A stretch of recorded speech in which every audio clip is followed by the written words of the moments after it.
আমাদেরকে করতে হবে, কারণ আমরা এ পর্যন্ত অনেক মিছিল অনেক কিছু করে আসছি। অধিকার এভাবে আদায় হবে না, আমাদেরকে আরো শক্ত হতে হবে, আমাদেরকে নিজেদের দায়িত্ব।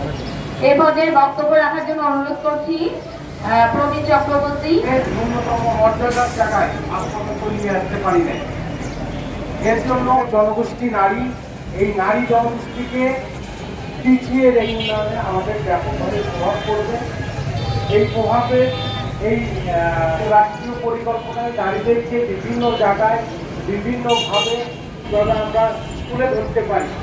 এবং পাশাপাশি আমি যেহেতু নারীদের সুযোগ, তারা এক ধরনের জাতিগত ভাবে একটু বিলাসিতা একটা জীবনযাপন করতে হয়, ফলে সামগ্রিকভাবে সকল নারীকে এগিয়ে নিয়ে যাওয়া আমরা এগিয়ে যেতে পারি।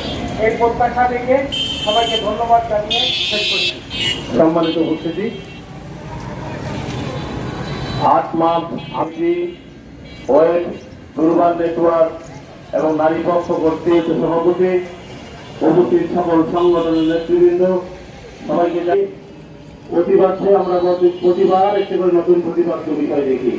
এই কর্মসূচি থেকে যেমন আমরা বলতে চাই যে নবনির্বাচিত যে সরকারদেরকে বৈষম্য মুক্ত করার প্রয়াস নেবে। আমরা গোমরা বাংলাদেশ দেখতে চাই, শান্তির বাংলাদেশ, যেখানে সকলে অবাধ চলাফেরা করতে হবে। এই রাজনীতিতে নারীর অবস্থানটা কোথায়? নাই। ওই মিছিল মিটিং এ 2-4 জন নারীকে আমরা সামনে চিন্তায়, চেতনায়, আর্থিকভাবে অগ্রসর করবার জন্য, তার প্রতিফলন তো আমরা দেখি না। আমাদের স্বাধীন হয়েছে, আমাদেরকে দর্শন